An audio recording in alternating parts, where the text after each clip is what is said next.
देश हो या फिर राज्य, सही मायने में विकास की इबारत यहीं से लिखी जाती है। शहर के चकाचौंध से दूर ग्रामीण इलाके ही यदि विकास की राह पर नहीं चल पा रहे हैं तो सीधे तौर पर कहा जा सकता है कि प्रदेश का विकास हो ही नहीं रहा। इसकी बानगी छत्तीसगढ़ के बीहड़ कहलाने वाले अंतागढ़ से सामने आई है, जहां के लोग आज भी लाचारी और बेबसी की जिंदगी जीने के लिए मजबूर हैं। एशियन न्यूज ने इस हकीकत को अपने कैमरे में कैद किया है। देखिए एक खास रिपोर्ट।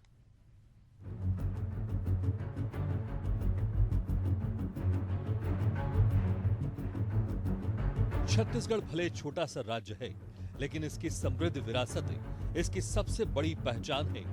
पर विडंबना है कि छत्तीसगढ़ की समृद्धि का मूल आधार बस्तर संभाग के ग्रामीण इलाके आज भी विकास से कोसों दूर हैं, जहां निवासरत लोगों को आज भी भौतिक संसाधनों का लाभ नहीं मिल पा रहा है, जहां चूल्हे आज भी एक दूसरे के घर की आग पर निर्भर हैं।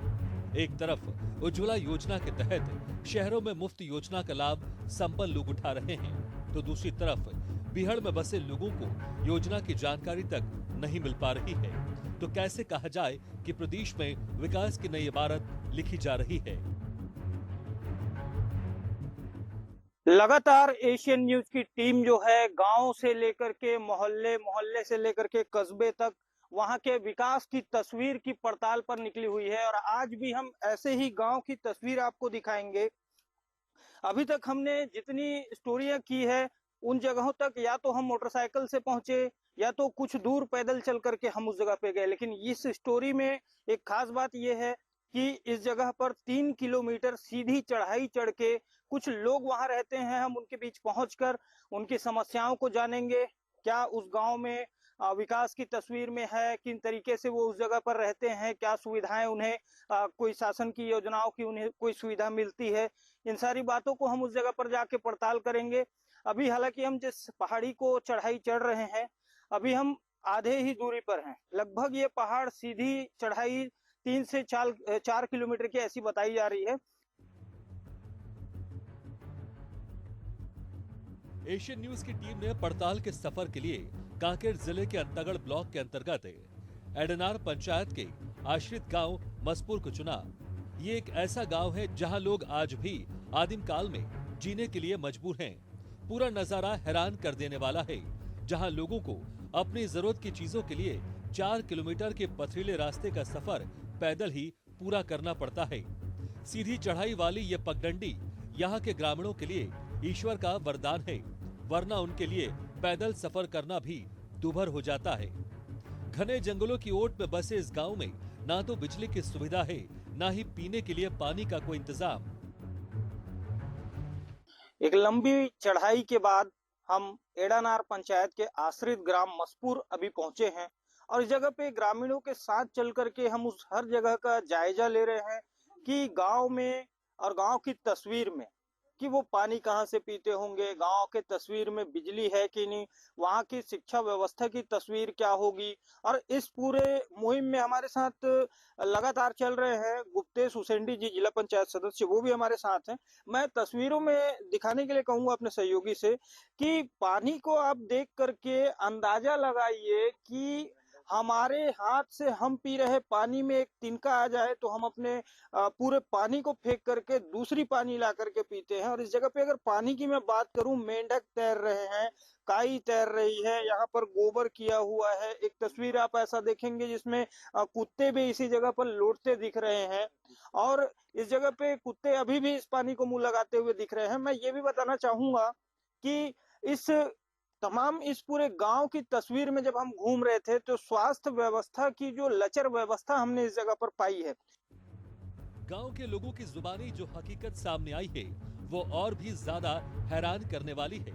दरअसल इस गांव में बिजली लाने की कवायद तो हुई, जिसके लिए पोल लाए गए और ग्रामीणों को बगैर किसी मेहनताना के पहाड़ों पर पोल लगाने का काम में लगा दिया गया। आधी दूरी तक पोल गाड़ने का काम भी हो गया, लेकिन बिजली अब भी उनके नसीब में नहीं है। ऐसे कुछ हाल इस इलाके में पानी का भी है, जिसके लिए आज तक कोशिश भी शुरू नहीं हो पाई। ग्रामीणों ने किसी तरह एकजुट होकर बोरवेल वाहन लाने का इंतजाम किया, अपने पैसे भी खर्च किए, लेकिन नतीजा सिफर ही रहा। ये मेरे पीछे आप तस्वीरों में देख सकते हैं, छोटे छोटे बच्चे इस जगह पर पढ़ाई करते दिख रहे हैं। अब इस बात से आप ये अंदाजा लगा सकते हैं कि शिक्षा व्यवस्था इस जगह पर तमाम दावे तो किए जाते हैं, पर बिजली ना होने के चलते आज भी ऐसे लोग, ऐसे बच्चे इस जगह पर पढ़ाई करते सिर्फ एक आग की रोशनी में इस जगह पर बच्चे पढ़ाई करते दिखते हैं। दुख होता है ऐसी तस्वीर को देखकर, क्योंकि इलाका पहाड़ी है, पहाड़ के ऊपर हम अभी इस जगह पर मौजूद है। हालांकि हम आए थे तब दोपहर का समय था और इस जगह पर खबर की खोज में लोगों से मिलते जुलते बातचीत करते इस जगह पर रात हो गया, तो हमने सोचा एक तस्वीर इस जगह की आपको ये भी दिखा दी जाए कि इस जगह के बच्चे पढ़ाई कैसे करते होंगे, इनकी दिनचर्या में बिजली की क्या अहमियत होगी।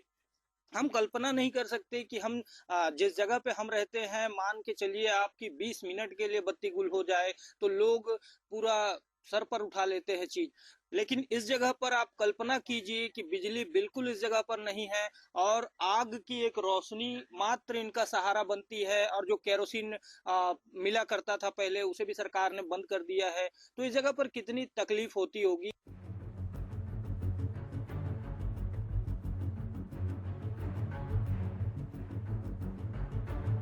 ये एक ऐसा गांव है जो छत्तीसगढ़ के विकास की बात को मुंह चिढ़ा रहा है।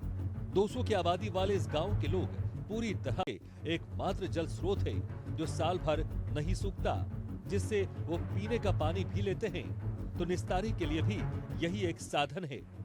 जिस पानी का ग्रामीण उपयोग कर रहे हैं, असल में उनके सेहत के लिहाज से सही नहीं है, पर दूसरा विकल्प भी उनके पास नहीं है। तो यहाँ स्वास्थ्य सुविधाओं का कोई और छोर नहीं है, यानी लोग केवल भगवान के भरोसे ही हैं।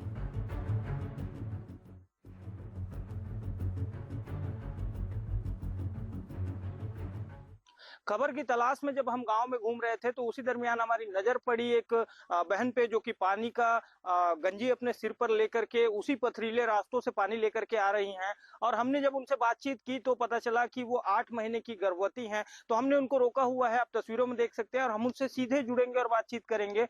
और जैसे कि स्वास्थ्य विभाग के साइड से हो या आंगनबाड़ी के साइड से हो, जो गर्म भोजन जो मिलते हैं आंगनबाड़ी के साइड से, गर्म पौष्टिक भोजन, रेडी टू ईट वगैरह, ये सब कोई सुविधा मिलते हैं आप मन? नहीं मिले।